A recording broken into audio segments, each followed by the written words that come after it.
Welcome to the afternoon session where we'll be talking about concepts and language.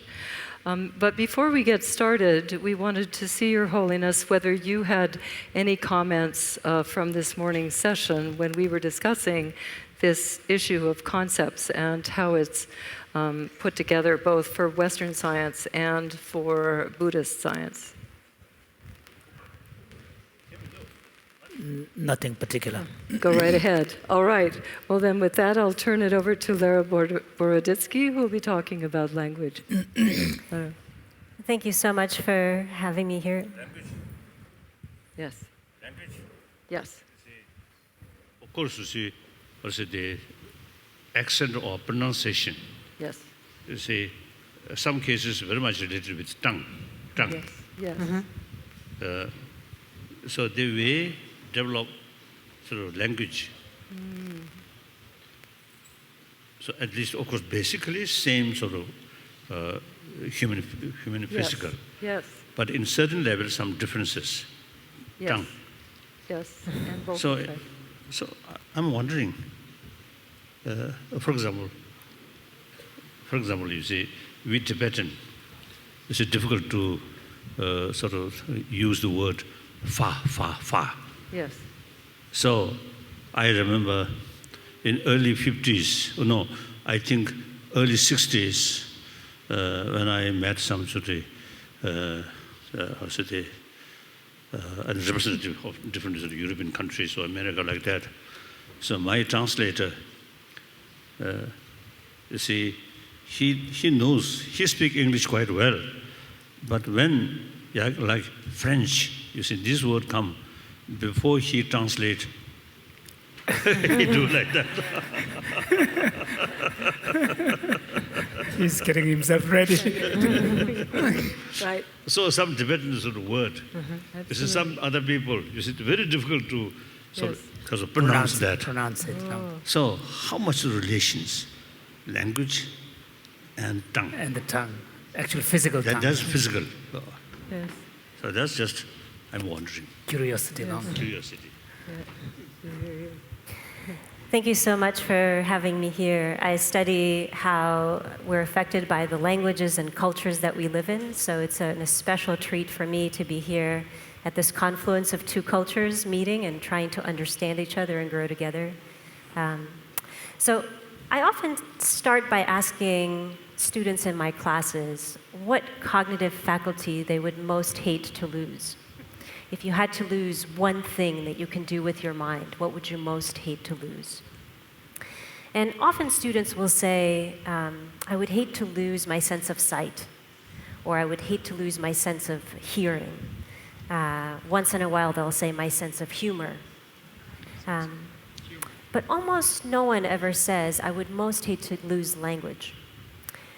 And yet, if you lost your sense of sight, or if you never had sight in the first place, or if you lost your sense of hearing, or you never had hearing in the first place, you would still have a very rich, wonderful human life. You could go to university, you could have friends, you could have a family, you could have a rich social life as a human. But what would life be like if you never learned a human language? Could you have a education? What would it mean to be here at the monastery? What would it mean to start a family? What would it be like to have any kind of job? People almost never say they would most hate to lose language because we take it for granted. It's so intrinsic to being human, it's so important to who we are, and yet it's like the air we breathe. We don't notice it. So 게시해 돼 미차게 배자와 시를 차베인자 아주 게시해 둬야 돼 미차게 심해 차게 차게 되고 아주 인샤샤 제샤오마도 고 매버이나 미스카데스 게도 그래서 저로 찬두요 말했어 저로 부서로 게시해 가로 지난주 미게 통야다 암조 거야다 가르라베네 에셈도 체쇼 용서를 게시해 가로야 게시해만도 차베나 강아시 용서를 삼면자는 메두스. So I want to start by showing some of the ways that languages around the world differ from one another. There are about 7,000 languages that people speak. And each one requires something different from their speakers. So let's consider this example. If I want to say, Tashi was born in the 7th blue tent, a simple sentence. And if you were...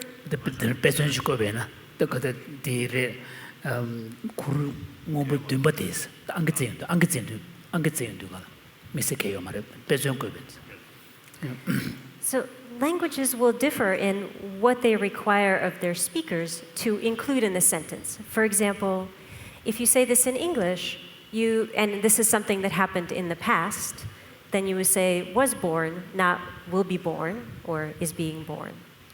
In some languages, you would not change the sentence depending on tense. So in some languages, you would use the same sentence whether it's the past or the future. In some languages, there are...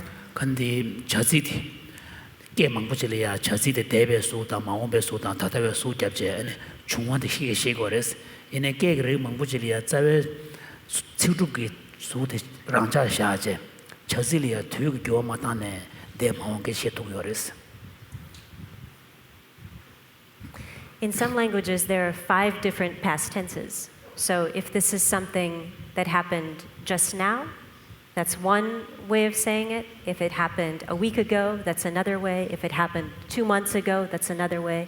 You'd have to use a different form of the verb. In some languages, like in Russian, my native language, you would have to change the sentence depending on whether Tashi is male or female. In some languages, like in Tibetan, you would say it differently depending on whether this is something you witnessed yourself. If you were there and watched Tashi being born, you would say it one way. And if you didn't see it, you would say it a different way. In some languages, again, like in Tibetan, you would change the sentence depending on how important or honorable. So if it was Lama Tashi, so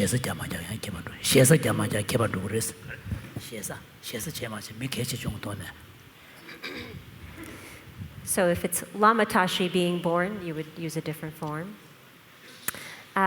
In some languages, you couldn't say the 7th blue tent because there are no words for numbers. So you would have to say there are some tents or several tents, but you couldn't say 7. Languages also differ in how they divide up colors. So in English, if we say it's the blue tent, we mean it's not the green one. But in some languages, blue and green are called by the same word, like in Tibetan, I'm told. And languages, of course, also divide up objects into different categories. So I'll start with the example that John Dunn gave us earlier of the idea of a pot. When you consider it from the point of view of one language, you might say, well, there's some things that are pots, and there's some things that are pans, so there must be some kind of essence of potness, some kind of essence of panness. But if you look at another language, so for example, instead of English here, you look at Russian, instead of pots and pans, you get one category that includes some of those objects, another category that includes other objects, and then the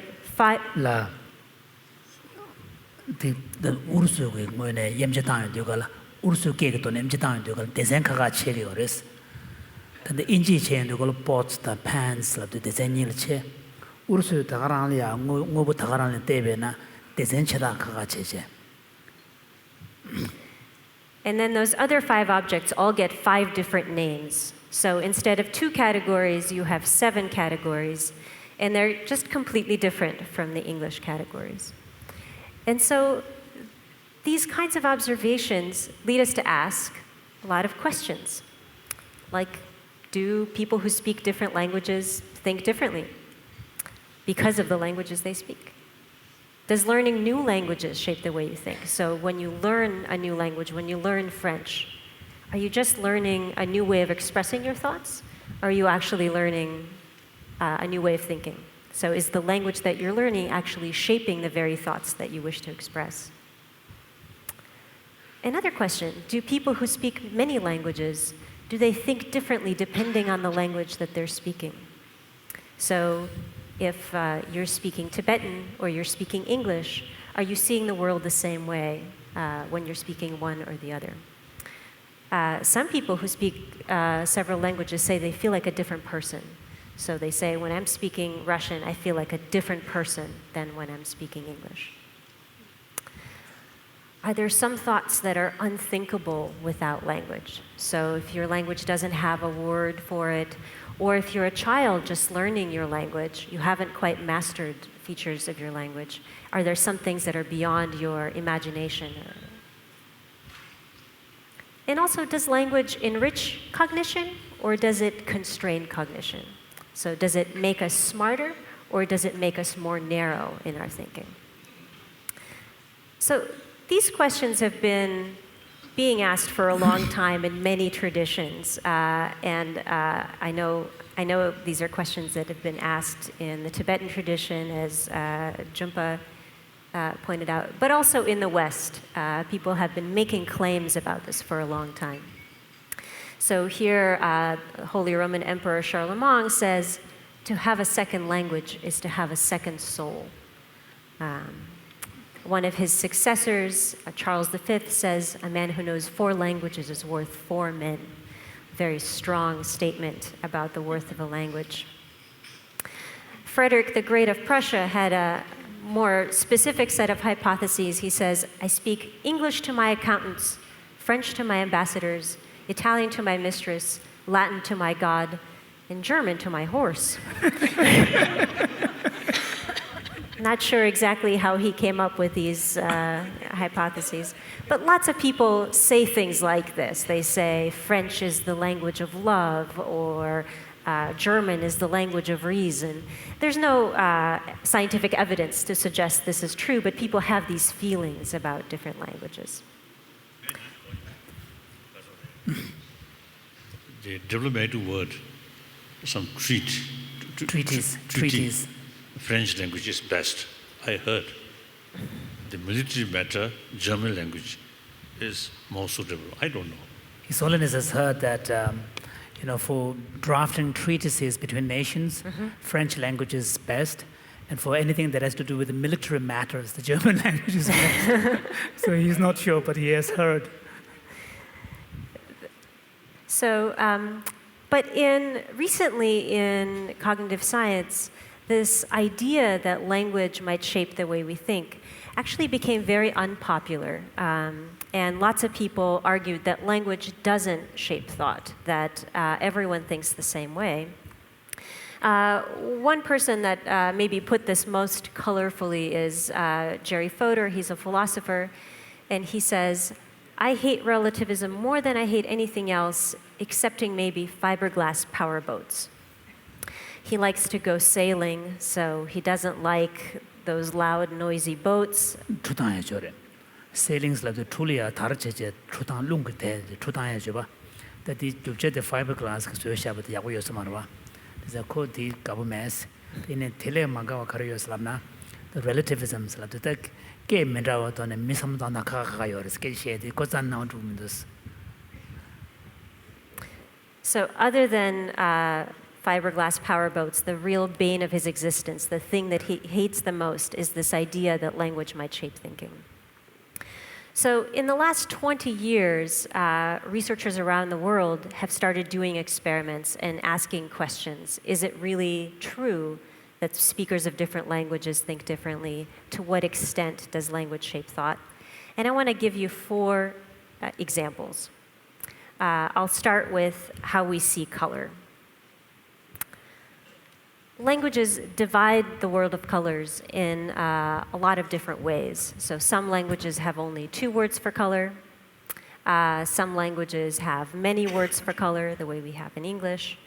And where languages put boundaries differs from one place to the next. Let me give you one example with Russian. So in Russian, things that are called blue in English are necessarily divided into 2 categories. The light blues are called goluboy, and the dark blues are called sini. There's not a single... The Ursuke Tolia, could Rikchi among Zimacheveche, Mugate, Rikagache, Munade, Desenkagache, Lare.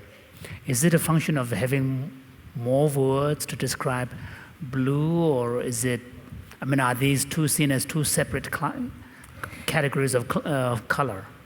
They function as two categories. Russian doesn't have a single word that can apply across the spectrum. 디니가를 제베 지 다니지요 말이스. 디 모자다 모나니부터 타니 소소 제셔 마도 니가를 제베 몬보세 지금 타니 지가 다니디요 말이스. So we can ask in an experiment. His Holiness is wondering whether the environment makes a difference in terms of chopping up colors like this. There's I just felt. You see the winter, lot of snow. And sometimes you see because of The sky. the color of sky. I noticed, you see, the Hawaiian people, since their life is very much close with water, or I think the weather. So they have a lot of word.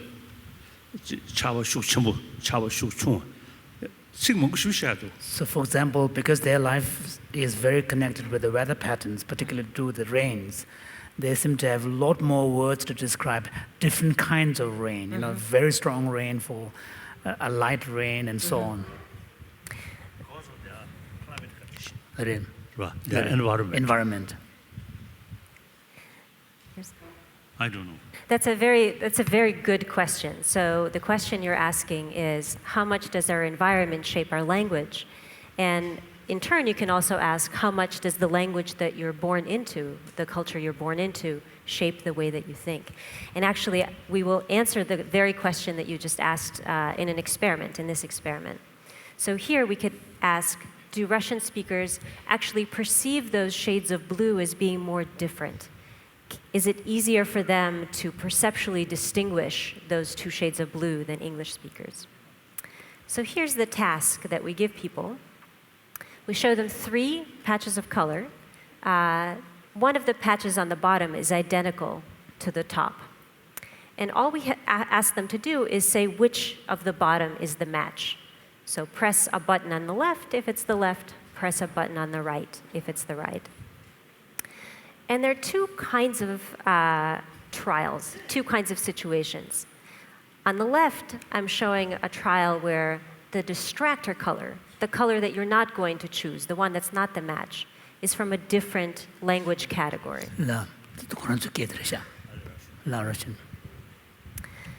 On the right, I'm showing a trial where the distractor color, again, the one that's not the match, is from the same linguistic category. And so Russian speakers should be faster with the trial on the left than on the right. But for English speakers,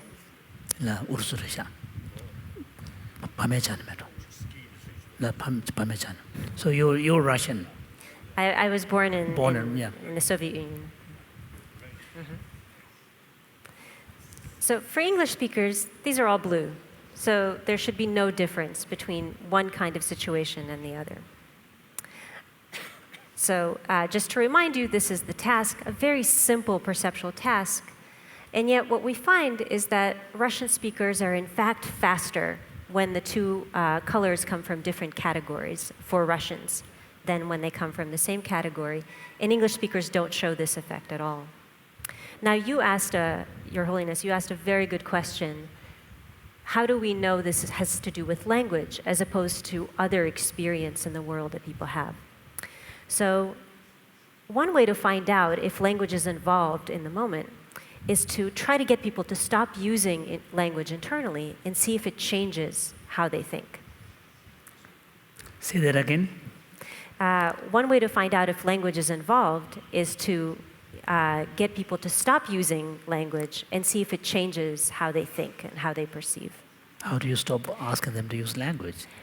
The way we do it is with a task called verbal interference.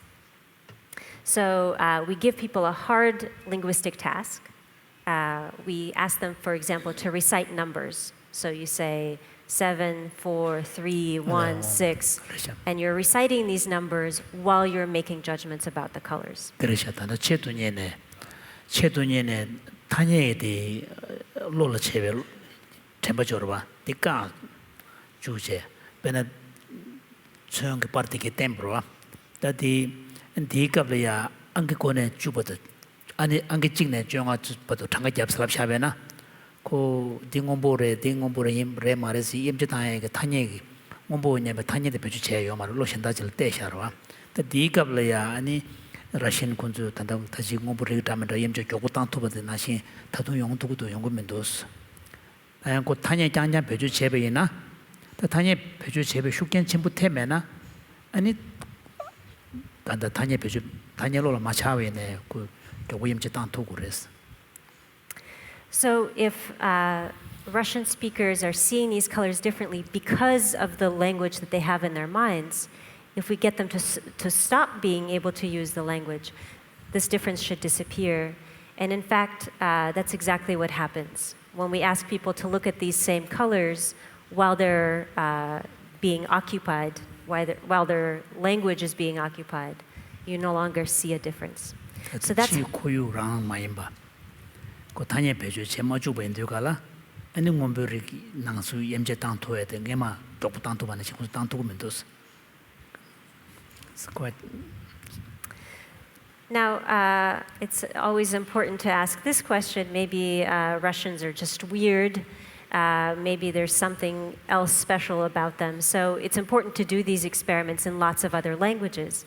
And in fact, when people have done the same kind of experiment, for example, across the blue-green boundary in English, you find the same results. People are faster to make distinctions across the boundary, and if you tie up their linguistic resources, that gets wiped out. Now, how could this be happening? This is such a simple perceptual task, and yet experience with language seems to be affecting even the way we perceive colors. How could this happen? Well, if you consider the way that color is processed in the brains, information starts with our eyeballs, it travels to the thalamus, which we talked about earlier. It stops first at the lateral geniculate nucleus. That's the first processing station for visual information. And then it goes back to the visual cortex and gets processed in one area after another, after another. What you see is that information from the eyes actually constitutes only a... cortex 나래.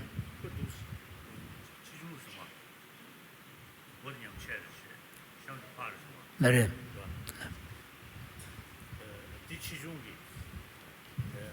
디치중기 Oh, yeah. 양직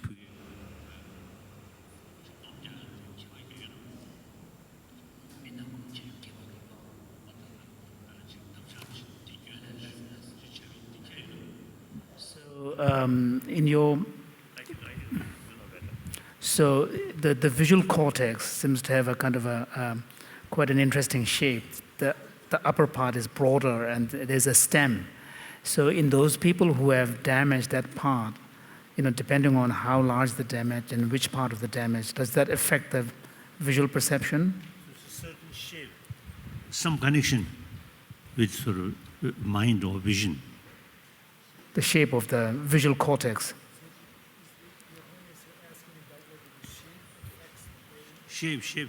Yeah. Yeah. Does the shape have any significance for visual perception, or is it just like this? Not particularly. Okay, I don't know if Lara wants to say anything different, but the shape itself, there's a lot of variation in the shape of the cortex. Pawan, do you want to say anything? Sure.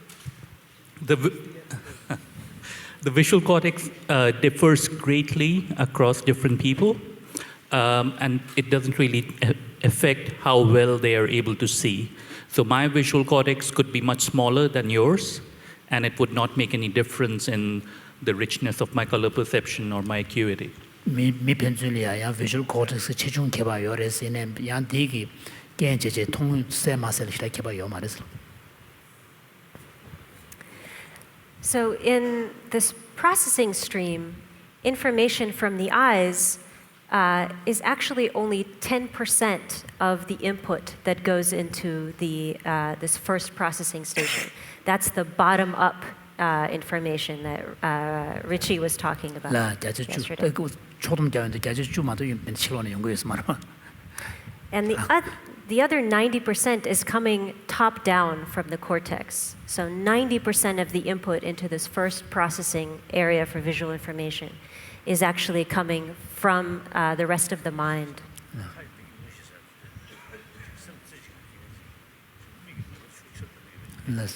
라레 라레 랑 장공시설. 라레 그게 포텐셜이 되죠. 네. 포텐셜 매나? 라레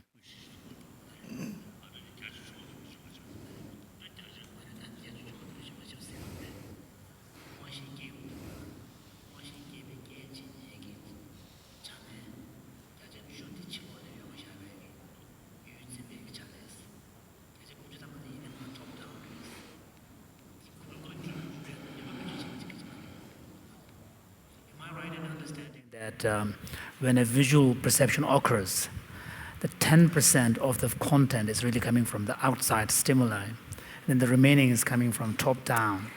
Is that the? This is in terms of connectivity, so the number of inputs that are coming into just that first processing center. So the visual processing stream will continue. It'll go to the cortex, it'll go to V1 and V2 and V4 and V8. It'll keep flowing. But even at that first instance of, even that first way station of processing, 90% of the inputs are coming from top down. Top down. So that allows for a lot of control from the rest of the cortex into visual perception. Okay, so next I want to talk about space and time, and I'll start with time.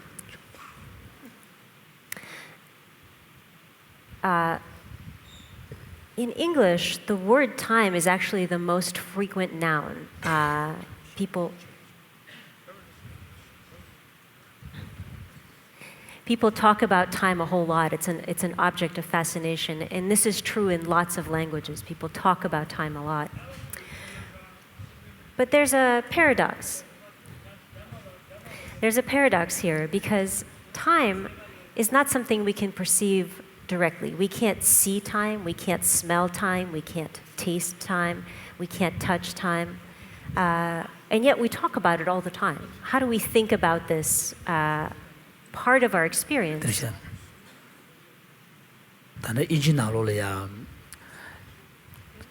단에 배주 제백갑래야 명지 배주 멍쇼직디 투투 time 세대 배주 지기도스 인지나로라 time 세대 the 5 most frequent nouns. Is that true? I mean, is that? Yes. It's been true for a long time. So, to what extent that's, that's a function of the statement, time is money and money is time? It's mostly a function of the fact that in English, the word time is used in many different ways. So we can say, how many times has it happened? How much time do you have? What time is it? Those are all different uses of the word time. But because it's used in so many contexts, it becomes a very frequent word. But you can see... time 때는 아주 추적가지고서 라비나 두 식대 배주 지고요 말로 벽에나. 인지고도 what time is it 랍디고라. time is the 배주 지고로 와. the time is 식대 배주 숙심무시고 지고냐지.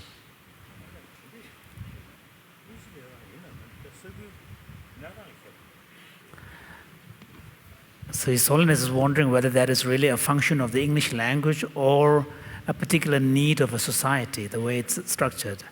I think English speaking, for example, in England, I think some countryside, remote, may not consider time is very important. Even without watch, they may, I think, use less word time. Then busy life in city, time then become very important. So the circumstances, not language. All I want to point out here is that we talk about time a whole lot. So words like year and day are also in the top 5. And this pattern is true across a lot of languages. And my question is really, how do we think about time? One thing that's true. One thing that's true in a lot of languages is we use words that are spatial words to talk about time. So we say the best is ahead of us, or the worst is behind us. Let's move the meeting forward, or winter is approaching. These are all words about space that we use to talk about time. They're metaphors. 투단 대보유베 내주망 보지 초단 대보유베 탄예 배주제제 초슬랍도 düğünde 갑다 디랍도 걸다디 네 지단 투단 대보유베 계제 임바질라 내주 임바질라 초그 탄예 배주제 용도 이제 나로도 숙지 뭐지 단다 투주야셔 düğün데 하대 요서지 용주이스 때 투주 간다 미스키 나래 European countries, you see winter quite cold, so you see people spring, chiktua. get I excited. think like India, I think not much differences. South India. 나래. Okay, let's. So does the fact that we use these spatial words to talk about time mean that we actually think about time spatially? Do we actually think of ourselves as moving through time as if it were space? 나래. 나래. I believe you see, I think the very basis of our existence is hope. So hope means future, forward. Looking forward, yeah. Past that's how it is. 나래. The past is already gone. So what you just did, Your Holiness, is very interesting. When you said the future, you pointed to the front, Front. forward. And when Yeah, you then talked about the past, you pointed behind you. And so for a long time, people thought this had to be the case, that everyone thinks about the future is ahead and the past is behind, because, of course, we walk forwards, not backwards. We have eyes on the front of our heads, not behind. But it actually turns out there are people in the world who think the opposite. They put the past in front and the future behind. So one group like this is the Ayamara. This is work by Rafael Nunez. The Ayamara talk about the past as being in front of them, the future behind them. The reason being, Where is this? Which area is this? it's in Bolivia. Bolivia, San Chile. Mixed kuzu kedishirand chebena. Deva the Dundesha. Deva the Dundesha. Mahumbati Gabdesha Gorisa.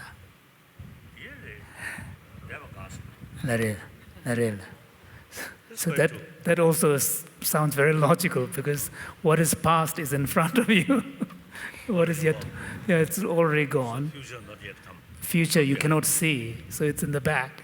So that's exactly the reason that's given, that the past has already happened so you can see it, whereas the future is unknown, you can't see it. Different viewpoint, yes. So it's from different viewpoints, yeah.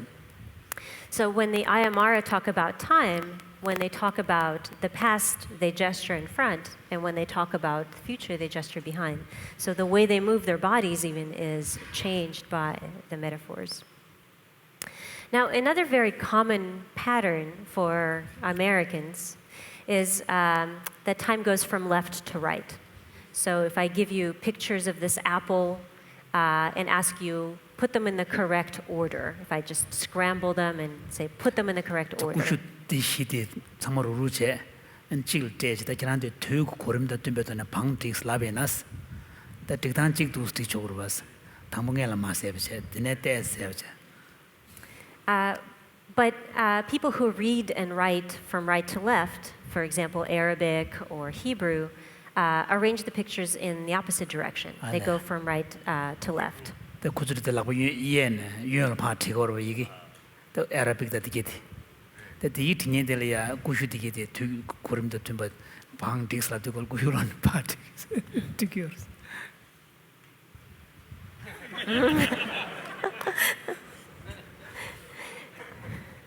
So this sometimes causes cultural confusion. For example, this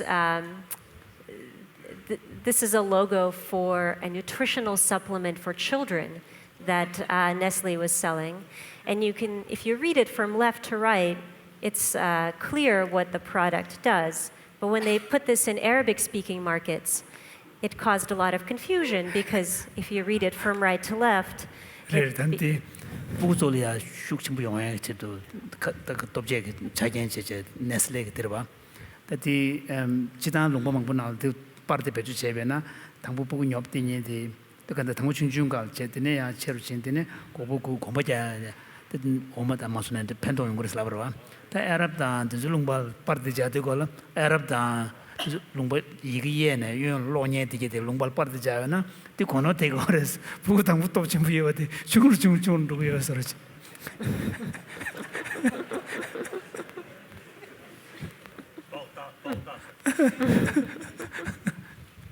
So this is all, concepts are playing games here. It's all concept based, yeah. Of course. So, John talked about how we construct our concepts and impose on the world.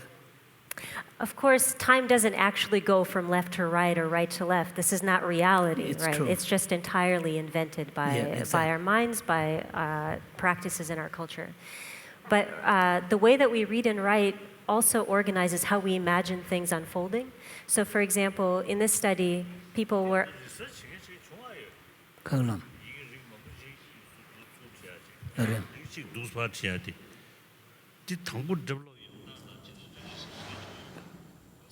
Wondering whether the linguists have ever done any study on why certain systems of writing chose to write from left to right and others from right to left. I mean, what was the initial kind of impulse? Yeah.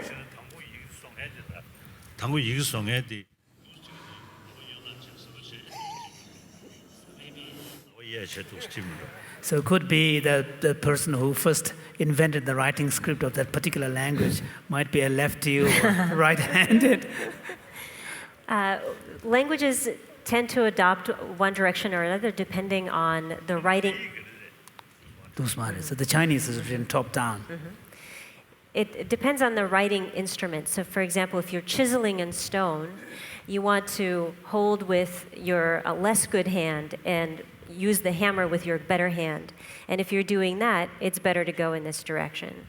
But if most people are right-handed and you're writing with ink, it's better to go from left to right because you're not smudging the ink as you're moving your hand.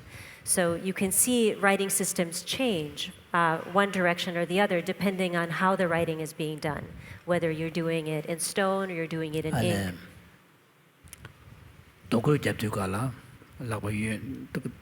야가 되게 토슈그로와 뒤도 두스 판로니에서 그렇지. 누구 낙서 배주 제베나 두스 티베나 신 두스 파 티베나 낙서 디교들 야라베 숲샤그로와 두스 티샤디고라 주고 신다 되게 티사버데 수비에 있는가 요 말와 근데 좋네. 예는 예를 티야 그렇게 망부지 낙서 배주 제베 돈에 자다 I think Chinese language, 직다 가서 전달을 이거를 망치는 용도가. 네. 자서 알파벳이잖아. 직접 요만시. 다 개인은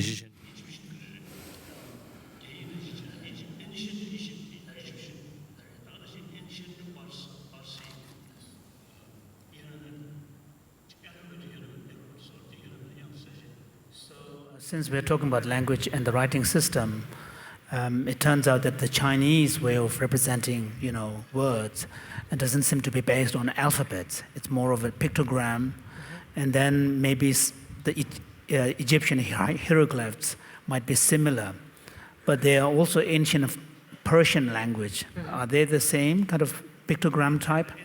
Ancient Persian. Do we know? Egyptian the Chiborisha. Chiborisha, the remove.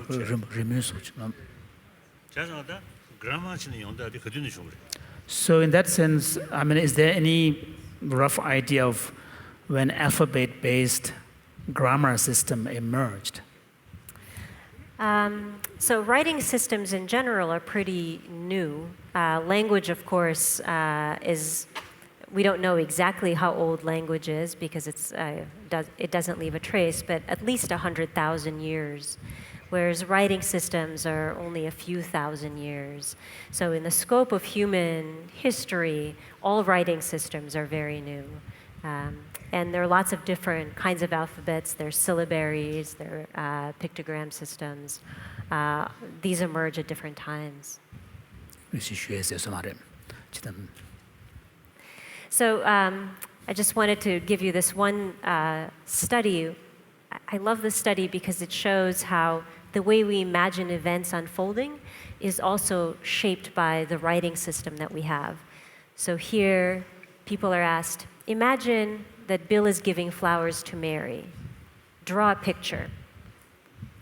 And if, in this case, it was Italian speakers, but it could be English speakers, anyone who writes from left to right, if they're asked to do this, they'll draw Bill on the left and Mary on the right.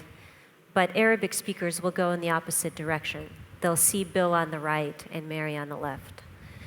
So the way we even see events unfolding in our minds depends on how we're used to reading and writing. Bilki tanante Marilia metote baji ti remote is labena indicate anyanda mangche to Italian speaker than zu build la way yonisha the tigres Arab ganyanda dikiti kodon tigdos.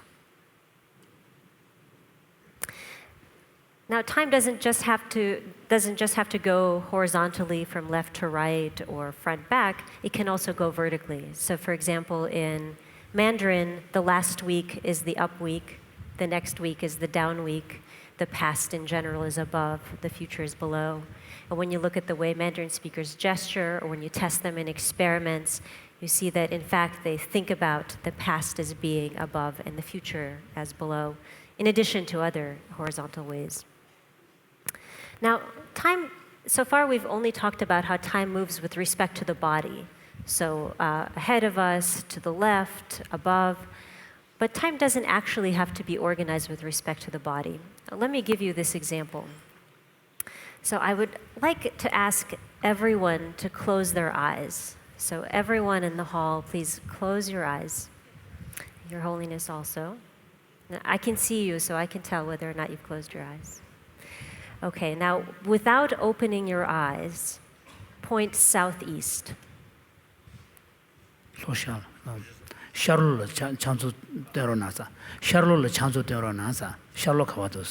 But no cheating, Your Holiness. Your eyes closed. So it's also saying that this is being a new building. It's difficult to figure out where the southeast is. Unless we go to outside, that's best. It's more this direction. Yeah. No. So I see points in lots of different directions. I saw points in this direction. I saw points in this direction, in that direction, over there, over there. Jinpa, you know. Southeast is in that direction. Now, there's some places where you could ask people this question, and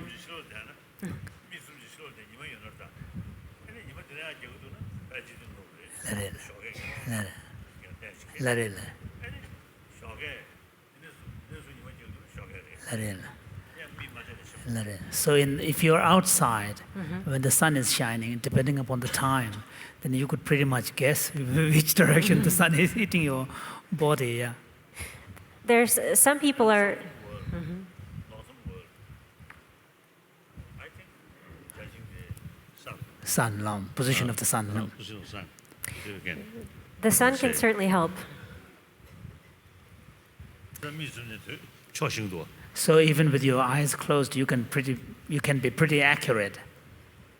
Some people can be, but a lot of people, even when the sun is out, don't know which way is which.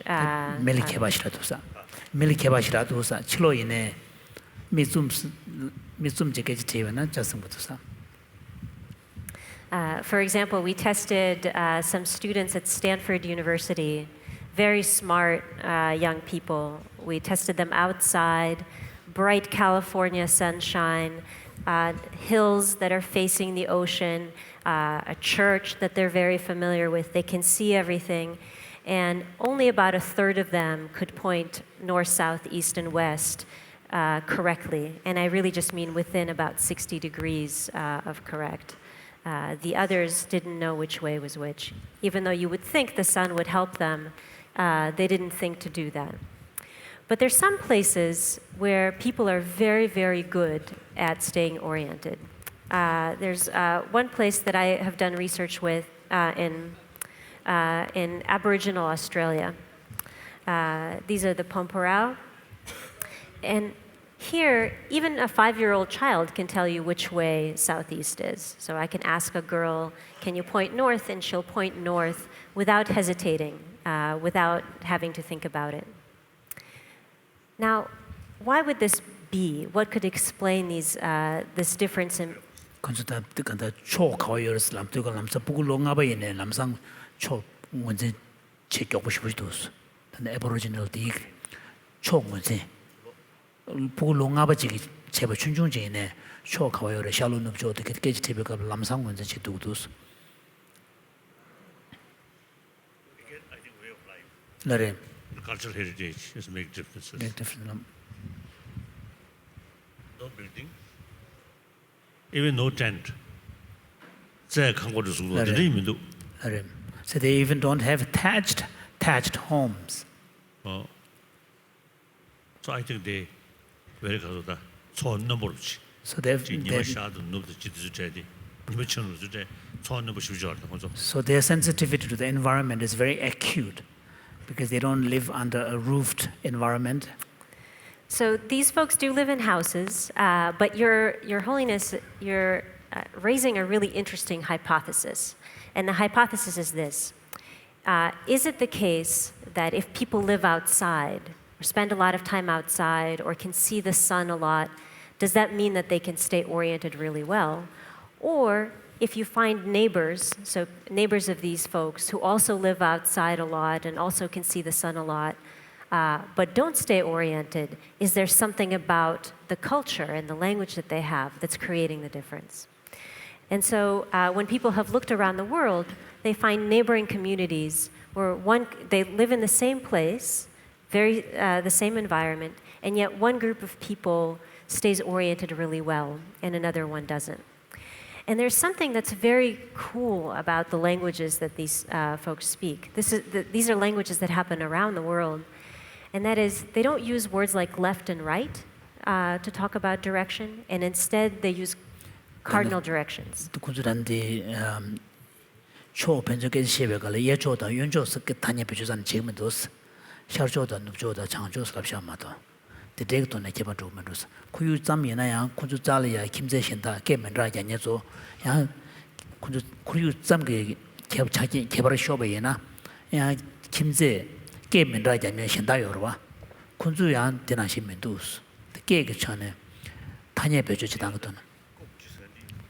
Which part of Australia? Which part of Australia is this? In Cape York, on the west coast of Cape York, in the north. West past. So His Holiness recently visited the central part. Yeah. Very poor.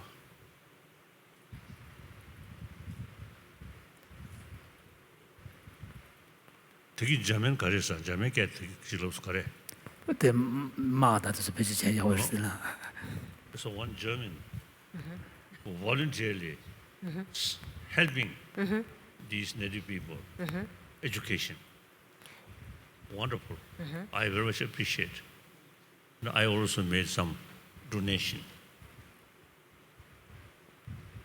These people, same human being, but without education, it's very difficult. Their life very difficult. If we carry some investigation, genetically, any differences? I don't think any differences.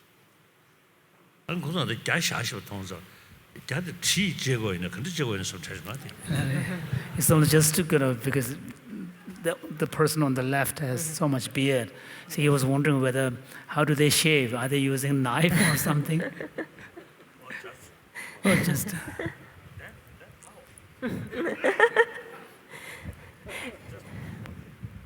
So, Your Holiness, you're asking a very important question about education, which is we sometimes think about people who live in traditional societies as lacking access to knowledge, lacking access to education. But of course, every culture contains a whole lot of knowledge and wisdom that's been passed down across generations.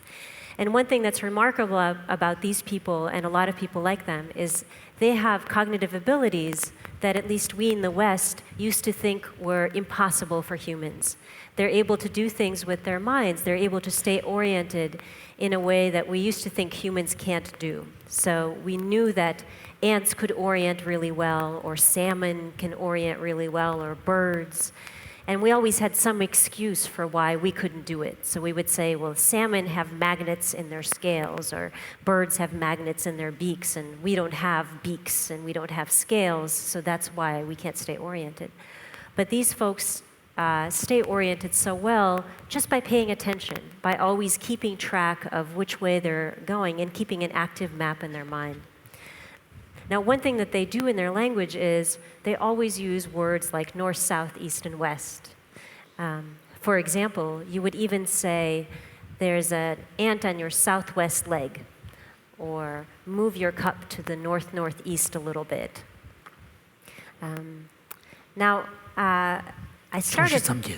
초시 3계가 단위의 시호지 배치치기도 자 군주. Now, I started out talking about how we think about time. And so what happens if you have a community like this that thinks about space with relation to the ground, not with respect to them? They don't use words like left and right. So I took pictures like this to Australia, and I would scramble them up, give you a stack, and say, put them in the correct order, lay them out in the correct order. So these happen to be pictures of my grandfather at different ages. And the way that I show them here is the way that an English speaker would put them out, from left to right. When I asked the cook... 단디 뭐라 보라 뭐라 보보게 빠르래서 보보 디 빠르디게 더 로체 중거 빠르요와 로체 체중거 빠르와 디자 디 뚜뚜단제 아니 아주 인지 개면질이야 샤제 투그 고름도는 딕슬라베는 중어든 거열제 아니 다르마다 바람제지 도스티그레스 또 쿤줄리아 제베나스 오스트레일리안 애보리지널 람 쿤줄 단다 렌제 마소. So when I asked the cook tire to organize these pictures, this is what happened. This is data from one person. They're sitting facing south. And all of these different arrangements are different card sets. So pictures of an apple being eaten, pictures of a house being built. And the numbers show the order. So all of these go from left to right.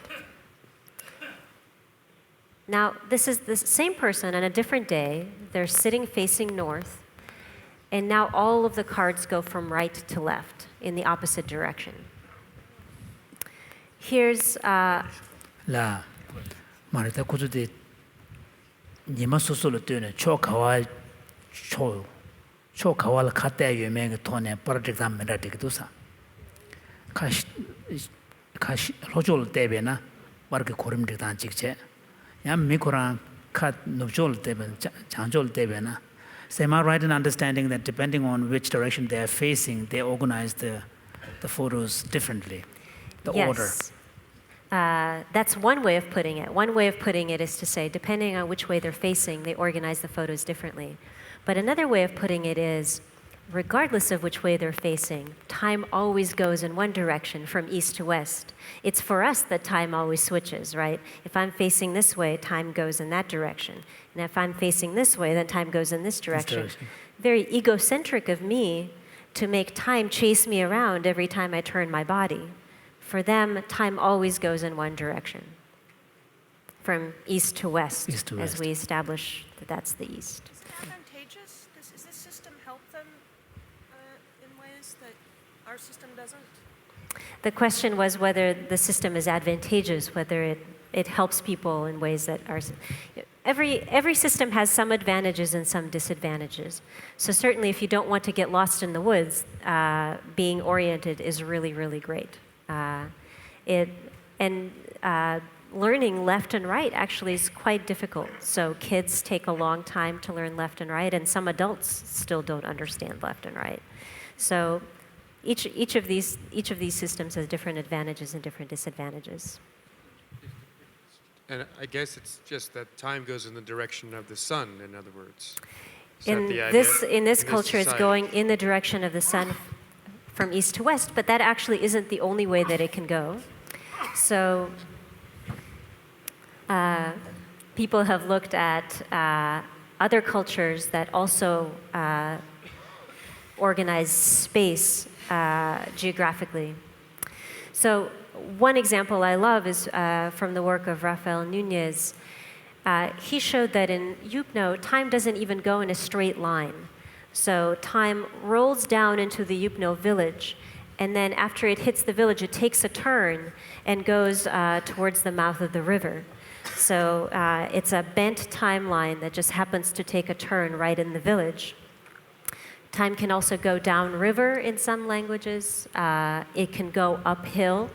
So, for example, in Saltal, people will say, we have a lot of things to do still downhill of the party. So imagine moving in time as if you're walking uphill. Now, there are all these different ways of that people have spatialized time. One thing we could ask is, how deeply rooted is time in our understanding of space? So if you damaged a part of the brain that represents a part of space, would it also disrupt the way you think about time? How related are they? Now, what I'm showing you here is a brain of a patient who's had a stroke in their right parietal lobe. This is a fairly common place to have a stroke. And when you...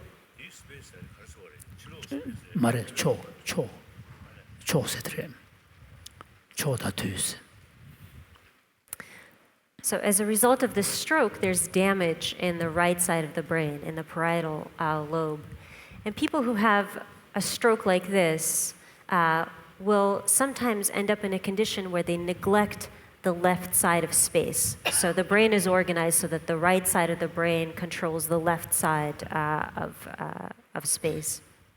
Now, what does that mean, that they neglect the left side of space? Well, in everyday life, people in this condition may only eat food on the right side of their plate. And they'll eat the food on the right side of their plate, and they'll complain they're still hungry. And then you can turn the plate for them, and they'll eat the food on the other side. Or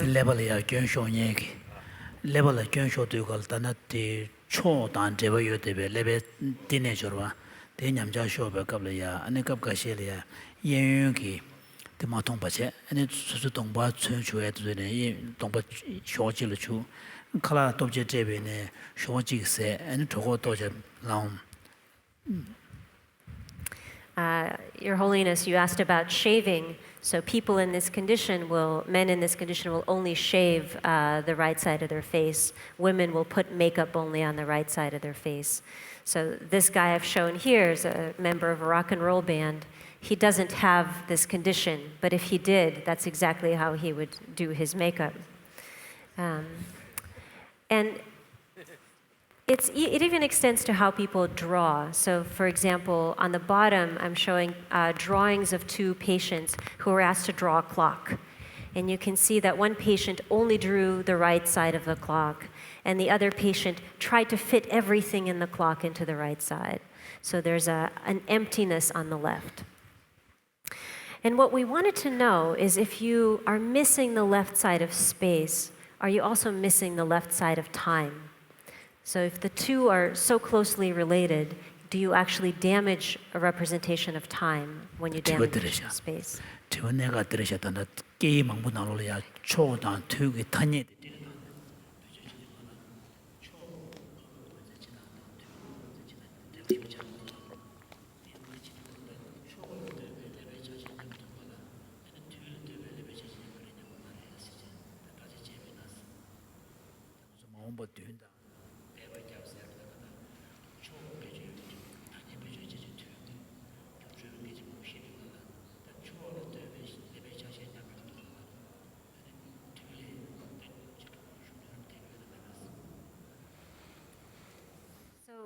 What we did is we got these patients and we got healthy controls, and we told them about things that happened 10 years ago and things that will happen in 10 years. So things in the past and things in the future. 10 years ago, Tashi liked eating strawberries. In 10 years, Tashi will like eating grapes. So they learn about things that are associated with the past and the future, and then we tested their memory. Can you remember the things that were associated with the past? Can you remember the things that belong in the future? So first, let me show you data from the two control conditions. So we have patients who've had a stroke but don't have neglect, and we have healthy controls. And all the bars that go to the left are things that are associated with the past. All the bars that go to the right are things that are associated with the future. Both groups make some errors, but they're symmetrical. They're equally often right about the past and the future. Tibwe kanshi chilia chog da dewa yebe lebole yo ma shonye ge trikti da mi kyuma zolia geje tidu kala shtaran keba mendus to kan tibyun sho ba yene. When we tested patients who have left neglect, here's what they look like. Very skewed over to the right. Dal tibyun to ne chodan dewa yebe lebe chachala nyamja shonye dala ene tug to ne geje tidu kala and kanga take those. Deba da maombak. So people who neglect the left side of space also couldn't remember things that were associated with the past, with the left side of their mental timeline. These patients were all Swiss, so they read and write from left to right, so their mental timeline was organized from left to right. So would you see similar effects for people reading from right to left, but in a different region? We're doing that study right now. Okay. So yeah, that's an ongoing study. Excellent question. Here's one last way that languages can differ, and even within a language we can differ. We can talk about time as a path, a stationary path that we travel from the past to the future. So we can say things like, we're approaching the deadline. We are moving, time is stationary. Or we can talk about ourselves as stationary and time is moving. So we can say the deadline is approaching, holidays are coming. These are two very different ways of thinking about time. In lots of experiments, we've shown that these are conceptually different. And also, some languages have only one of these ways of talking. Some languages have both. Okay. Now, a key question, and this comes back to a question that Your Holiness keeps asking, is how do you know this is really about language? How do you know language is causing these differences? Right? Maybe it could be culture. Maybe it could be the environment that people live in. How do you know that it's the language that people speak that creates differences in how they think? And one way to answer that question is to change how people talk and see if that changes how they think. So that change how people talk. And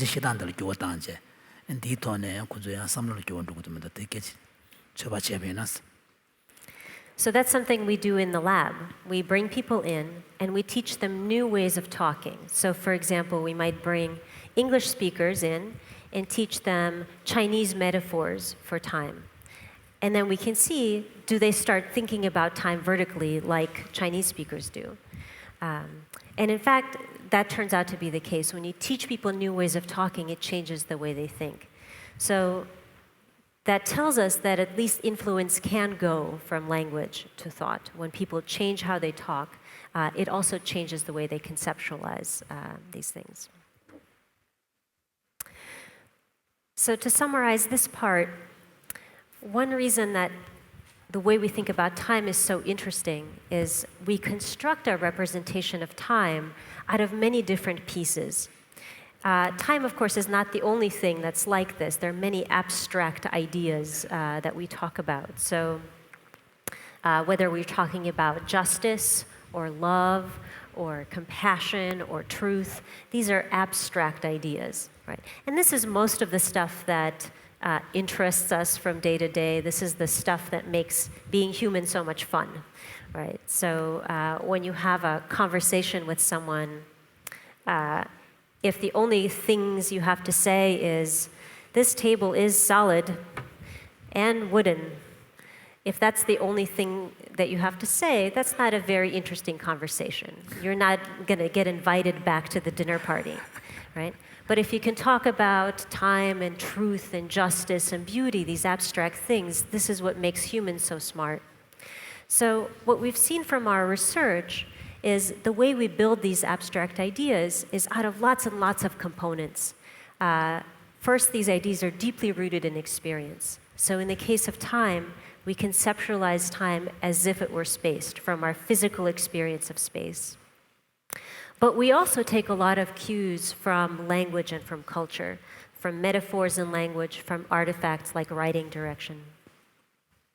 And we're also constructing these ideas on the fly. So one way we are tempted to think is something like time. We have one big logical representation of time that always applies. But in fact, what we see in study after study is that people construct different representations, different concepts of time, depending on their goal, depending on the context. It's a very fluid construction. Okay. Now, the next thing I want to talk about is how we think about causality and agency and the extent to which humans are responsible for events.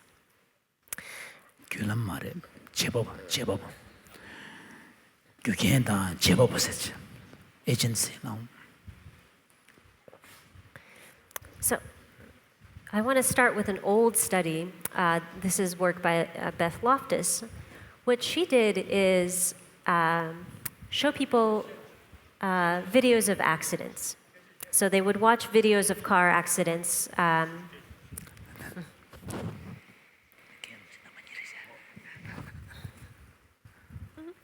They would watch videos of car accidents, and then she would ask them questions about what had happened. And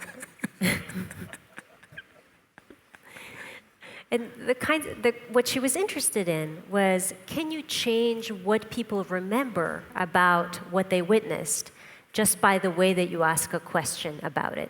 So she was interested in how lawyers ask questions in court.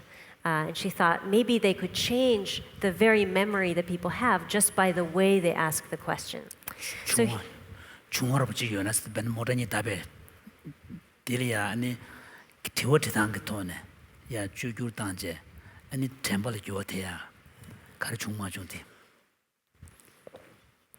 So she would ask people, how fast were the cars going when they hit each other, or when they smashed into each other, or when they collided, or when they contacted each other?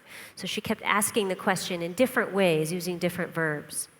And what's plotted here is how fast people thought the cars were going, depending on the verb that she used. 모두 교류 가져서 누구도 친 도송 스케치 티베나 that motor modern yidi jigile smash chebe kable ya gyolo ka zo so labata kunye dongdu yabe ga gyolo ka zo chinso en jigile shube kable gyolo ka zo chinso ani jigile tube ga ju labzu ga la di tanye 가를 배지 제마 제가 돈에 미주 gyolo 되리야 gyotang 거 더 gyolo 템버티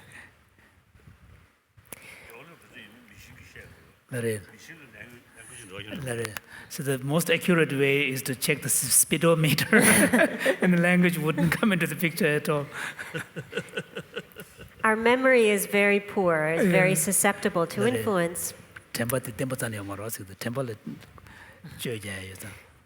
So in fact, when a week later she asked them, did you see any broken glass in the video? A third of the people who heard how fast were the cars going when they smashed into each other said they saw broken glass. But there wasn't any broken glass in any of the videos. So they just incorrectly misremembered because of this vivid, crunchy verb, smashed. Now, you could ask, what's more important, the language that you use or the reality? So in the videos, she knew how fast the cars were actually going when they had the accident. And so here on across the horizontal, I've plotted the actual speed that the cars were going. And what you see is that people's estimates had no relationship to the actual speed. So the language that she was using was much more powerful than the reality that people had seen. Now, any event that we want to talk about, no matter how simple, requires us to conceptualize it, to construe it. For example, a few years ago, language 그동안에 남도를 휴견 시부시 되게 되가라. 근데 간다 지금 중앙지 대시 잡에 갑려야 똑바 키운 거 봐. 규경이 되거다. 지금 가리 체마지기. 대대와 견도 들려야 하네. 타녀 배주지도 않고 돈에 개버지 못고도. So about a few years ago, then Vice President Dick Cheney went out hunting with his friend, Harry Whittington, and he accidentally shot Whittington in the face. Now, there are lots of ways that you could talk about this event, right? So let me just say, this is a very simple event. It's an unfortunate event, but a very simple event. It takes only a split second, and it's a physical event. It's not like climate change, for example, or changes in the global economy that are very complex and have lots of causes. Shooting someone in the face doesn't take a lot of time, right? It's a very short event. But there are lots of ways that we can talk about it. So you can say, for example, Cheney shot Whittington. So very simple, direct sentence. Or you could say, Harry Whittington got shot by Cheney. So now Cheney is a little bit less responsible. 타녀 배주지 당도는 중앙 찍려야.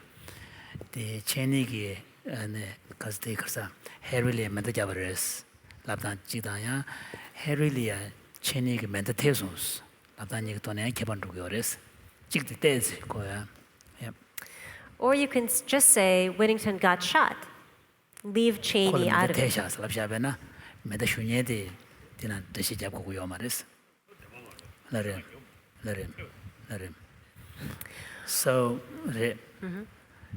it's only saying that it was not intentionally done.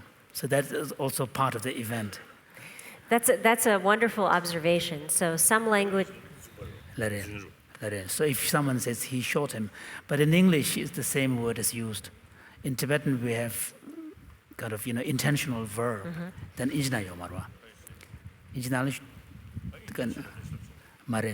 can say intentionally shot. In English you will have to add that. In Tibetan we have different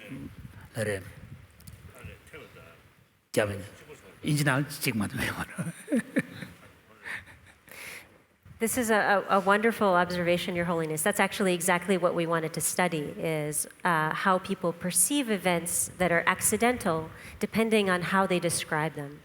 So actually, if we look at what Dick Cheney himself said in describing this event, he said,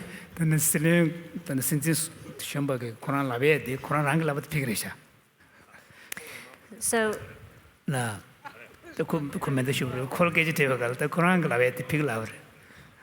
So can you read it? It's quite fun. So when Dick Cheney was describing this event, he said, ultimately, I'm the guy who pulled the trigger that fired the round that hit Harry. Pull the trigger that fired. So he takes this very simple event and makes it into 4 events. He says, I'm the guy who pulled the trigger that fired the round that hit Harry. Right? So it's a split-second event, but he makes it into this long series of events. And then later he says,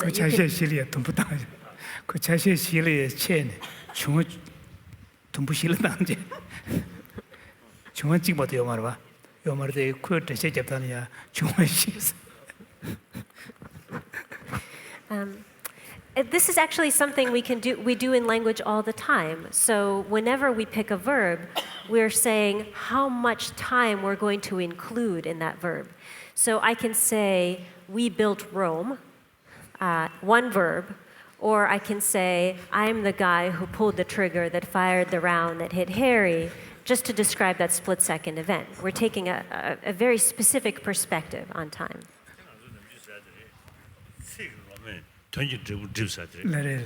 In fact, there is a Tibetan saying which is, the foliage of words obscure the kind of the reality. Yeah.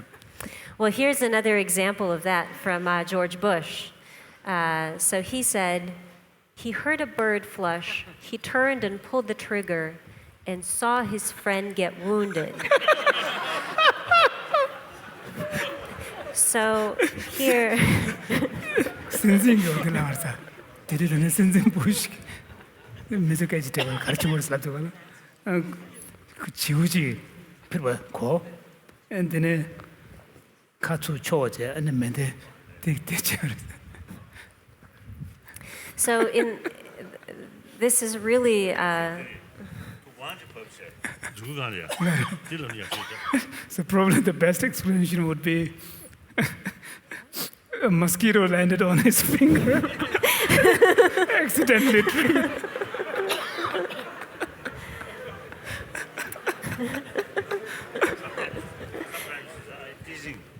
Some bodyguard who can take that. Gun. But then, you see, mosquito publishing so So his holiness would tease the bodyguards who are carrying guns. Just make sure that when a mosquito bites you, you don't use the finger. So I give these examples because here's one event, and yet we can describe it in all of these different ways. There are all of these different perspectives that language allows us to take. And languages differ in how they normally talk about events. So here's an example. You can imagine someone taking a mallet and smashing a vase intentionally, or someone accidentally backing into the vase. In both cases, the vase broke. And in English, you can say, Tashi broke the vase, whether it's intentional or it's accidental. In fact, in English, you even say things like, I broke my arm. Now, people mostly don't intend to break their arm, but in lots of languages, you can't put it that way. You can't say, I broke my arm, unless you're crazy, unless you went out looking to break your arm and you succeeded. Right? But in English, you can use that construction. You can say, I broke my arm. 나를 단단 잡아다 잡았었나. 잡아다 잡아 임지당. So in Tibetan, distinctions are much finer. So you would use two different words. Yeah, it's there. Cha, cha. So here, I can't read the Tibetan. So His Holiness was referring to even the theory of karma. So there are certain actions that are unintentionally done. So although the act is done, but you don't accrue the karma because there was no intention. And in some cases, you may have the intention, but you don't actually execute the action. So there's a kind of a creation, there's no creation of karma because the act was not done. So you make these distinctions. That's really interesting. So Chinese act would be something that was done without accruing the karma.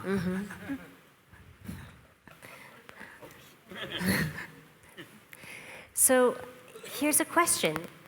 If speakers of one language strongly distinguish between an intentional action and an accident, and speakers of another language in both cases say, he did it, he broke it, do they pay attention to the events the same? Do they think about the events the same? Do they remember the same things? So we studied this in Spanish. Spanish, like Tibetan, makes a difference, a stronger difference between intentional actions and accidental actions. So we showed people videos. They got to be witnesses to events. For example, you might see this intentional action. just like that, or an accidental version of it, like that. And then we tested people's memory. We asked them, you saw earlier some guy with a balloon. Do you remember which guy it was? So that's a test of, do you remember who did it? Kind of like in a police lineup. You're an eyewitness. Do you remember who committed a crime against the balloon? In other studies, people have asked, do you remember if it was an accident? Do you remember if it was intentional or an accident? And here's what we find. If you ask, do you remember who did it? English speakers are better at remembering who did it if it's an accident. So they said he did it, they said he popped the balloon, and they remember who did it. But when you ask, do you remember if it was an accident? Then Spanish speakers are better at remembering. So they distinguished in their language between things that were intentional and things that were accidental, and they also are better able to remember which one it was.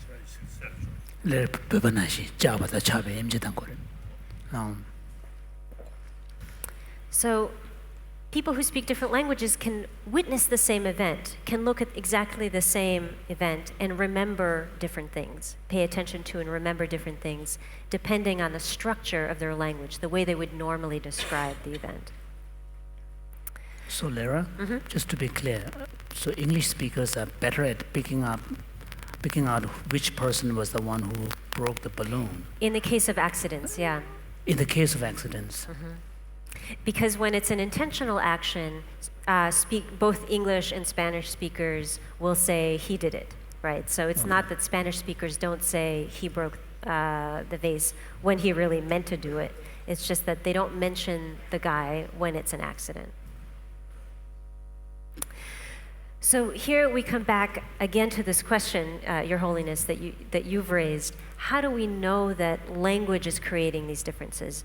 Maybe there's some other cultural difference or some other difference in the environment that really makes this difference. And again, the way we can address this question in the lab is to change people's linguistic environment, change the way people talk, and see if that changes what they remember and what they can pay attention to. So the way we do this in the lab is we bring in English speakers and we bombard them with language that's either what they're used to, like he blew out the match, he burnt the toast, he unfastened the necklace, or we give them the other version, the match blew out, the toast burned, the necklace unfastened. So one group gets surrounded by agentive language, he did it, he did it, he did it. The other group gets, it happened, it happened, it happened.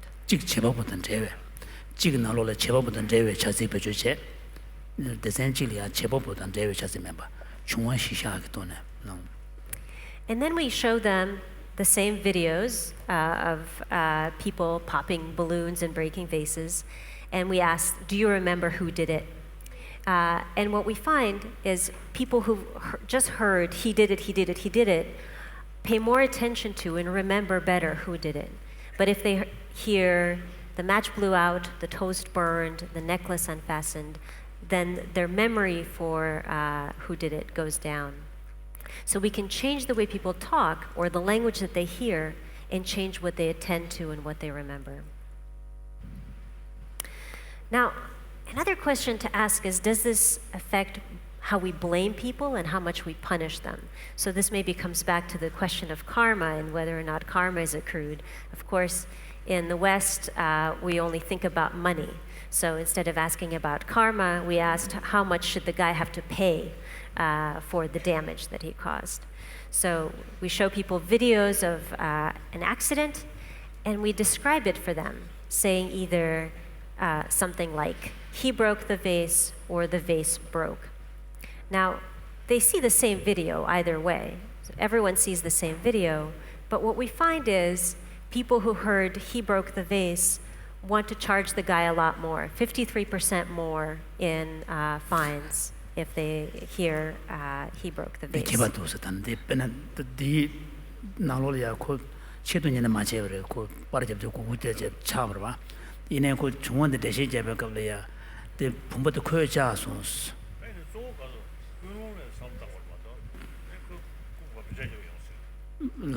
So, of course, we have to assume that he did not mean to do it intentionally, because otherwise you could push with your behind as well.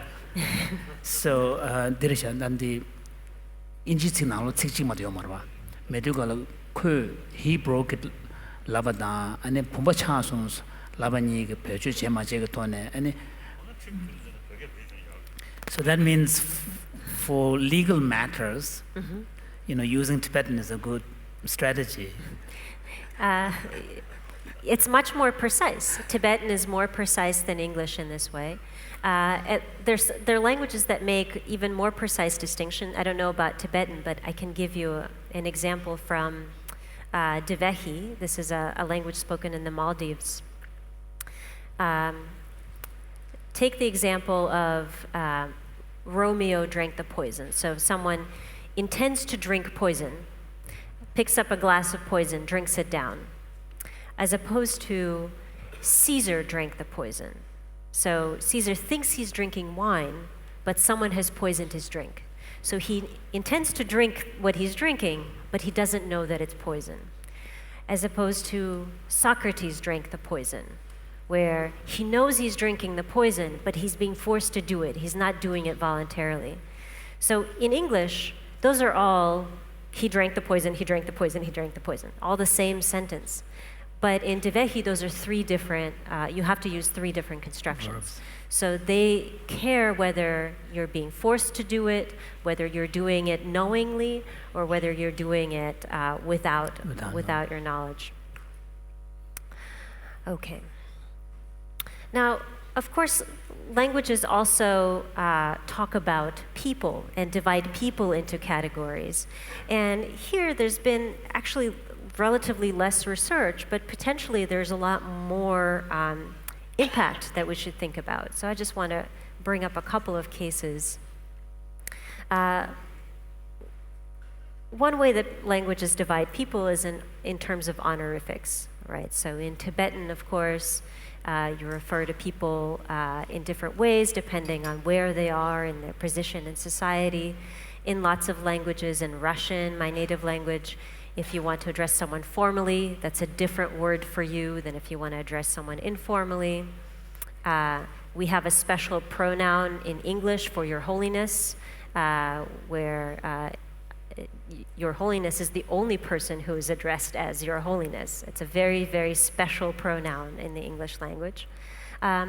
In some languages, even the word for I changes depending on who you're addressing. For example, in Thai, if I'm talking to someone higher than me in status, I use a different word for I than if I'm talking lower. The best thing is one time in Moscow, the university, they invited me. I went there. Then I took chancellor of that university called me, Mr. Dalai Lama, come. Yeah, that's very good, best I think.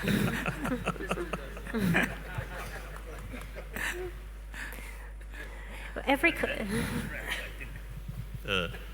think the wonderful thing is, many years ago, I received the box cigars from Cuba. Cigars From Cuba to Mr. and Mrs. Dalai Lama.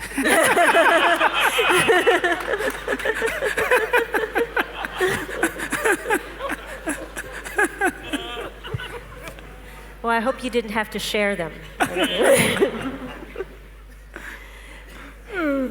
Of course, languages also divide people by gender, right? So in some languages, the way you talk about someone, you say he as opposed to she. In some languages, even the word for you is gendered. So if I'm addressing a man, the word for you is different than if I'm addressing a woman. And some languages don't make gender distinctions.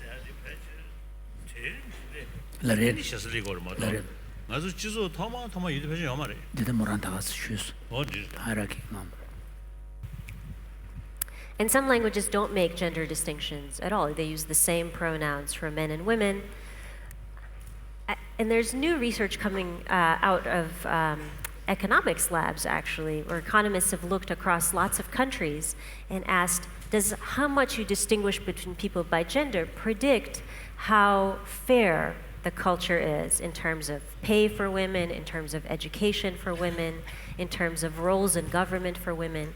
And they're finding correlations. What do you mean by no gender distinction in pronouns? So They don't use he, she? yeah, there's some languages where there's just one third-person pronoun. That's a generic pronoun that doesn't distinguish between he and she. 포모임 제마다 좋고 게이가 셰리 게이가 셰 나로야 맞으나 나코 모슬라고 봐.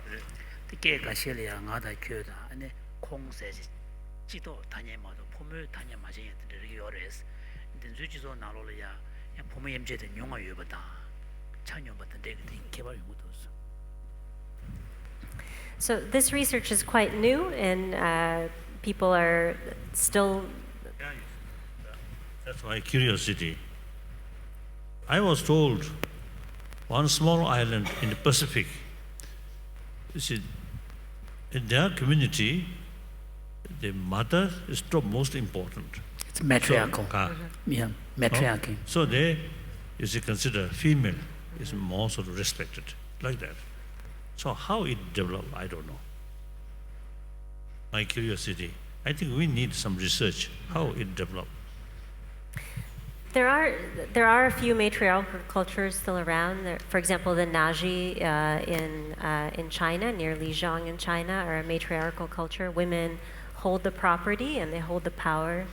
And in the Naji language, you can see this reflected. For example, if you take the word 야나가 자세질이야 미리지어서 나지 딜이야 아니 봄에 조지에 로탄지어스. For example, in Naji, if you take the word for rock and put a feminine marker on it, it becomes a boulder. But if you put a masculine marker on it, it becomes a pebble. 아니 도세 직지네 데리야 포다 잡다 모다 잡그 돈에 모다 잡에나 도 친구들 파봉을 원진체 포다 잡에는 도 중용질이야 무지지고 그래서 그래서 못 개체 말이지. Okay, so we started with all of these questions, and I just want to quickly revisit them. We asked whether people who speak different languages think differently, and there have been lots of examples. I just showed you a few examples, but there's a rich body of research saying that yes, in fact, they do. And learning new ways of talking can change the way you think. So when you learn a new language, you're not just learning a new way of expressing the thoughts that you already have. You're actually learning a new way of seeing the world, a new way of conceptualizing it. I didn't talk a lot about bilinguals, people who speak multiple languages, but there's a lot of research showing that depending on the language you're thinking in the moment, you might see the world differently. You might remember things differently, you might make judgments differently, depending on what language you're using. 라 Me sometimes you was out. 나래 Those levels from those. Because Generalize. too much generalized. 나래 당시 가르쳐 듣는 저 여들 리디 게임 and you attend the 나래 시즌 아주 별로셔서 너무 도숨. 나래 인 대단 다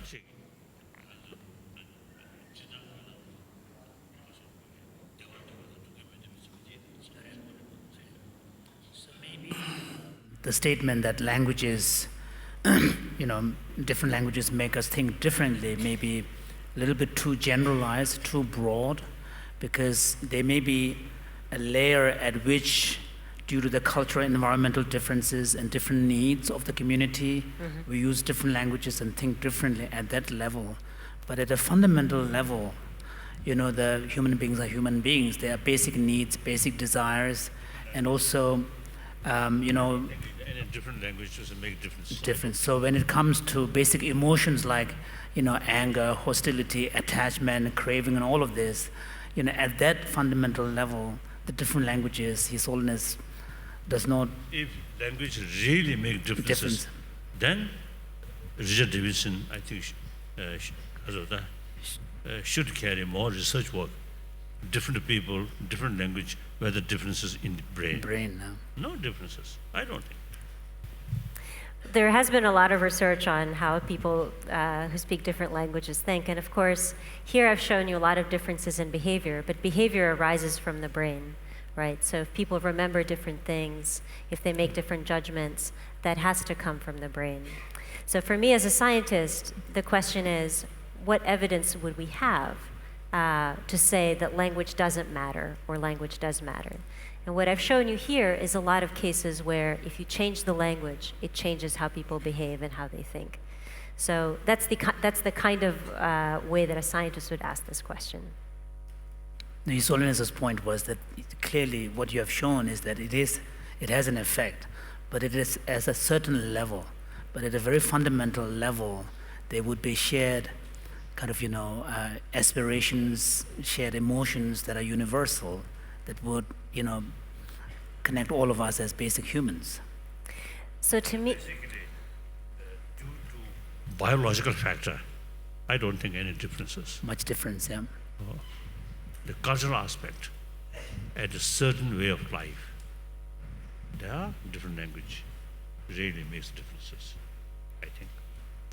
well, Of to course, me, you know better. You are specialist. I'm not specialist. well, to me, these are empirical questions. These are questions to be answered with experiments, right? So if the hypothesis is at a fundamental level we're not different, my question would be, how would we show that that's true? Or how would we find out that that's not true? So what are the studies that we would have to do to really ask that question in a scientific way? Because for me, it's not enough to say, it feels like we're all the same, or it feels like we're different. I want to actually look at data. And so when we look at data, looking at how people imagine the world, how they remember the world, how they make judgments, we see lots and lots of differences, even in the domain of emotions, which Your Holiness has mentioned. So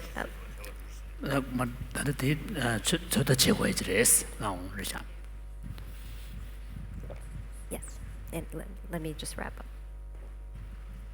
Go ahead.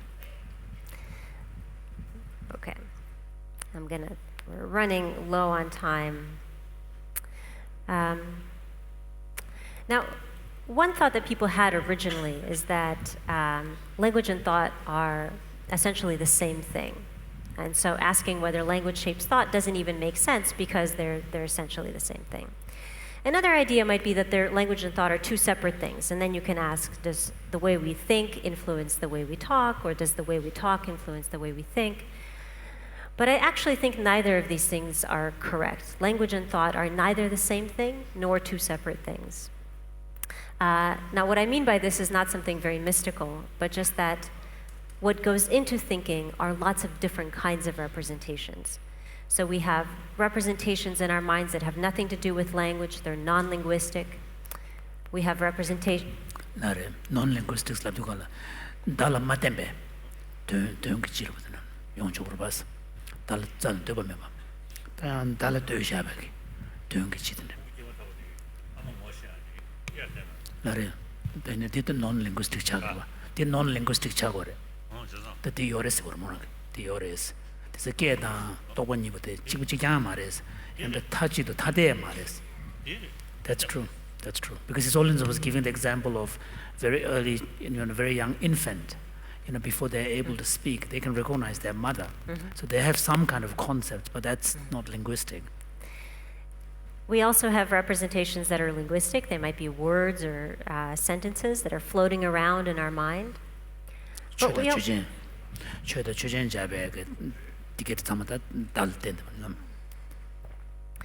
we also have a third kind, which is representations that are not words or sentences. They're not linguistic in their form, but they've been formed by experience with language. So because of our past experience speaking a language, learning to speak our particular languages, we've constructed representations in a particular way. And so in the ecosystem of thought, Just what out goes... of curiosity, what example would you give there? An example would be when I talked about time. So the way that we construct time as being spatially vertical or horizontal, that's a spatial representation.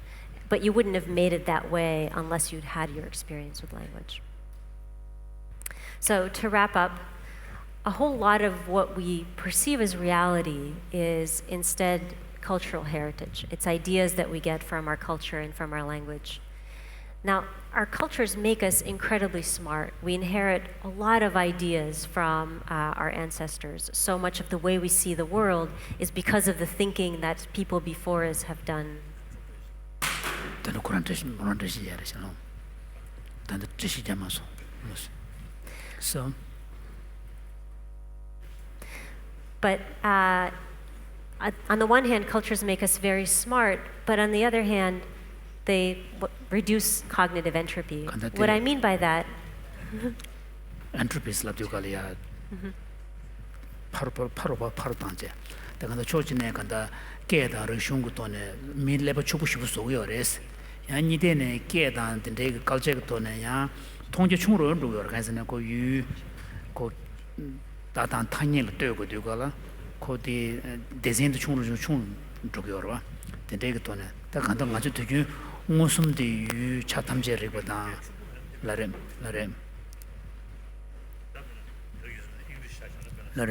Science field. 라렘 I think 라렘 because research 기식을 보면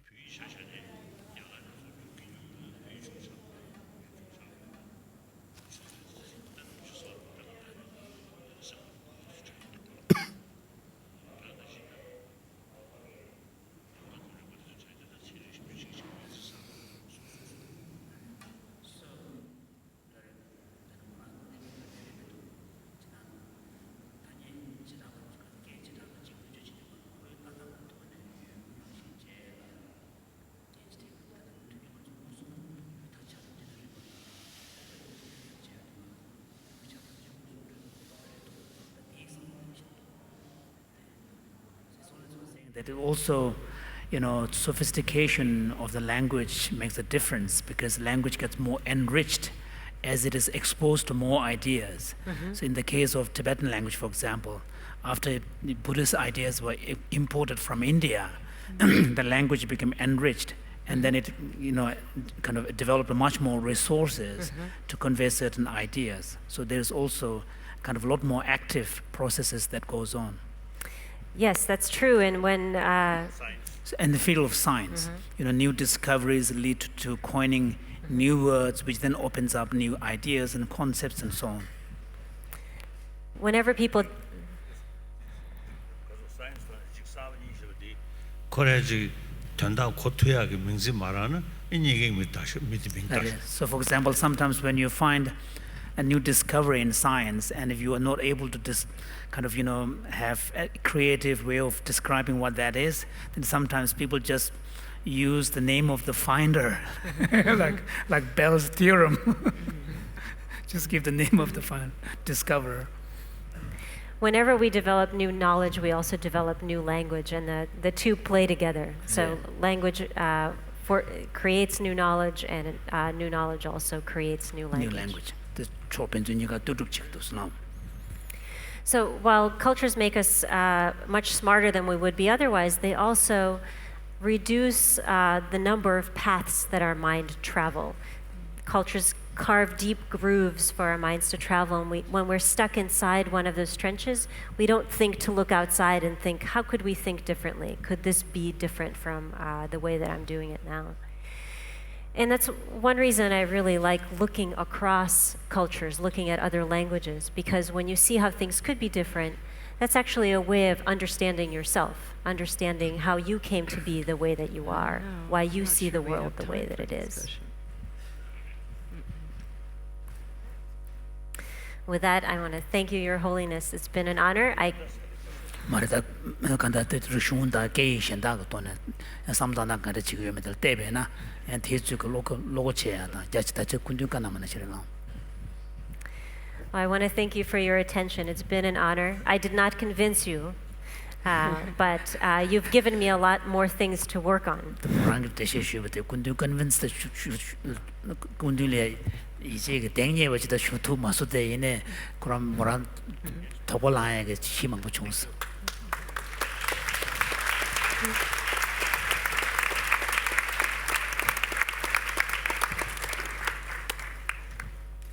Well, Thank you very much for that, Lara, and thank you, Your Holiness, for your attention and your good questions.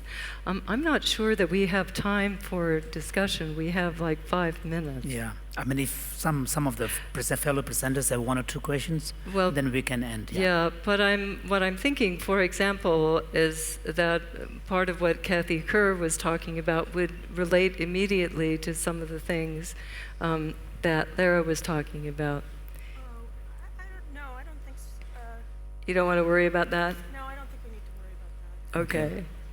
And what about you, John, in terms of the issue of valid cognition and relativizing valid cognition? I think that one of the very interesting questions is exactly, in some ways, that has come up here is, to what extent can we talk about human universals? And in one way of thinking about that is that when we construct the category of human universals, we can allow there to be variability within that category and still have a universal. So even though there may be some variability that we can observe across individuals or across cultures, in terms of some of the fundamental questions about wishing to be happy and not wishing to suffer, some of that actually, the variability may not be relevant to addressing in practical ways some of that. So that's also an interesting question. Do conceptions of happiness and pain and suffering vary sufficiently across cultures that we really need to think of these in different ways? Or is and this is similar to the Buddhist theory that when we make the concept of a glass, all glasses don't need to be different in order for us to functionally treat them as the same. When we talk about humans, all humans don't need to be different in order for us to think of them in certain ways as being the same. So I'm wondering whether that might be a way sort of to bridge these positions. Sure. Well, so let me talk about the idea that everyone wants to be. 마르탄데 군드네 다는 자외 미랑시 그찬에 툴조 샤고 와서 다들 샤단들이야면 대워대보다 되게 대워대보다 동해매대봐 Sorry. So let me just address this idea that everyone wants to be happy. Of course, in America, everyone wants to be happy, and not just happy, but like excited and overjoyed, right? That's the normal way to want to feel. And I always used to joke that in Russia, people didn't want to feel happy, they wanted to feel a melancholy, because only an idiot could be happy in this world, right? If you were happy, it meant that you couldn't understand the world the way it really was. And for a long time, I thought that was just a joke, but actually people have started doing research showing that in fact Russians do want to feel melancholy. They don't want to feel the kind of happiness that Americans want. So even this idea of what's positive or what's desired, I think is subject to interpretation. People want to feel in different ways depending on what's seen as normal in their culture. Right. It's true. Yeah, Jay.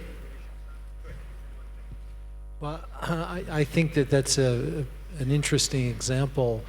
I would want to know a lot more, though, about what melancholy really means for a Russian, and whether it may relate to a sense of being calm and being less bombarded by stimuli, a desire to somehow escape from the situation in which they reside. But the word melancholy, I think all emotion words have so much surplus meaning, and so I think in this realm particularly we need converging measures. Absolutely. Yeah. Maybe 다르셨다는 모란게 우르스 메소 대화되버데 단 아리도 와는 미상만 대화세거와 우르스 셰스리아 메소 대화세거 대셈 대스 마이버시 멜란콜리 이 초나섬 대화체 지기어레스 그래서 미가불 나오 대스 마이버치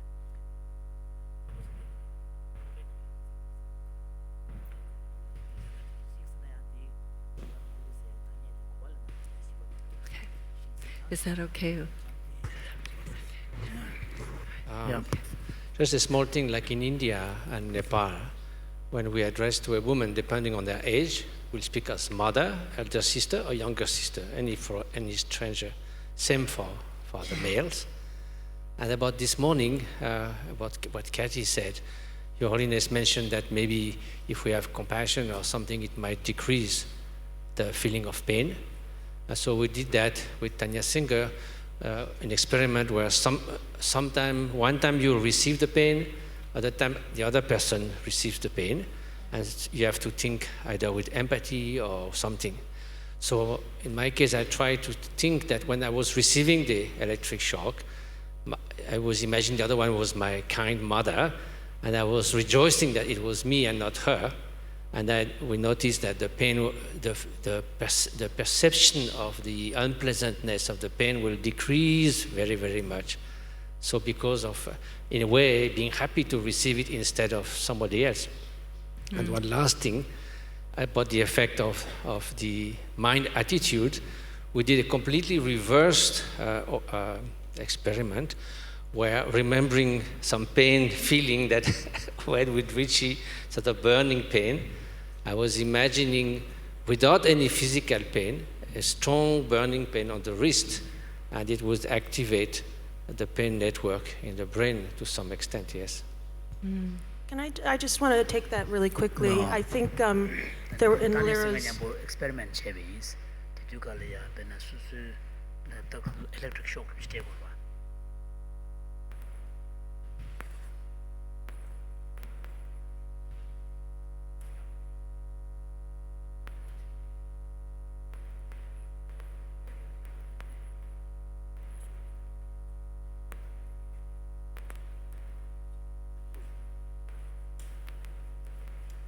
I just wanted to say that in Lyra's talk, the thalamus also appeared, and there was an example of perception that was modulated by a lot of other input from the brain. And what this suggests is that context, culture, language, and attention are all going to have a role in modulating something that we think of as very, very natural. So I thought that that was a theme that went across both talks. Right. So can I ask, I mean, Of course. one of the things, I'll be very brief. Thank you for all the very detailed evidence showing the differences in the way in which we think.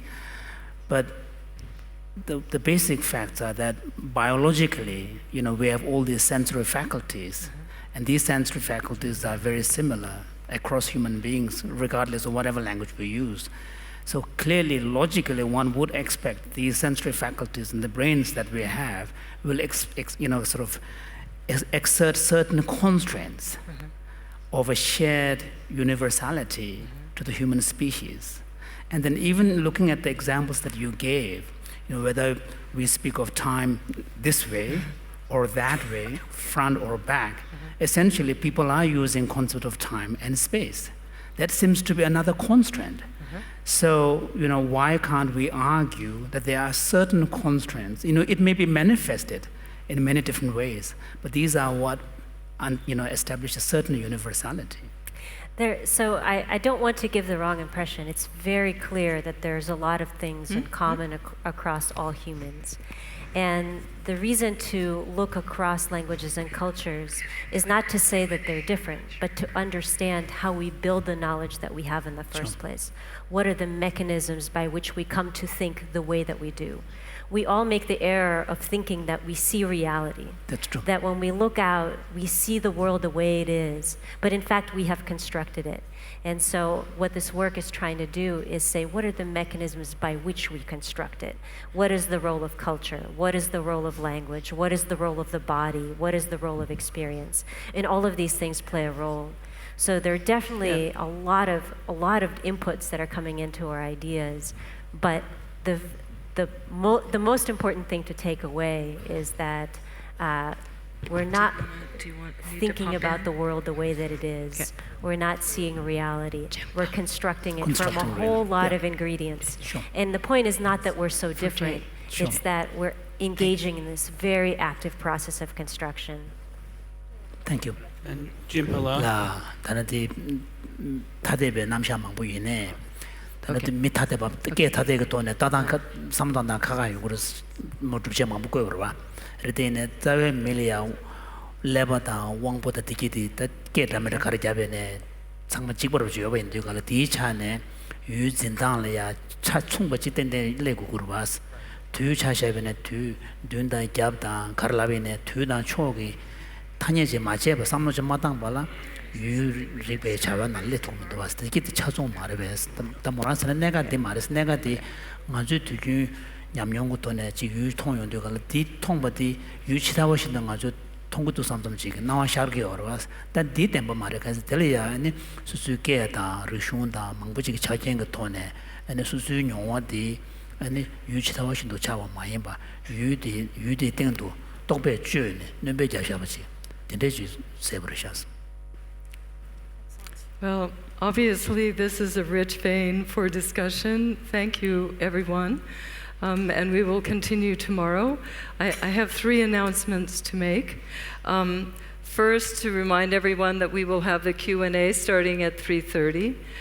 Second, that this morning His Holiness visited the exhibition on climate change, and everyone is invited to go visit that. It's a fantastic exhibition and really worth seeing. It's open from 4 to 9 today, Wednesday, and Thursday, and it's held over in the Sera Science Center.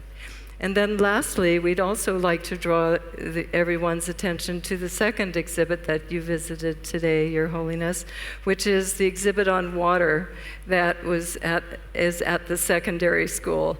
And I think if we see that, we can be so excited about what young people can do when they take on a topic creatively. So we invite everyone to do that. And lastly, we thank Your Holiness for your time and attention.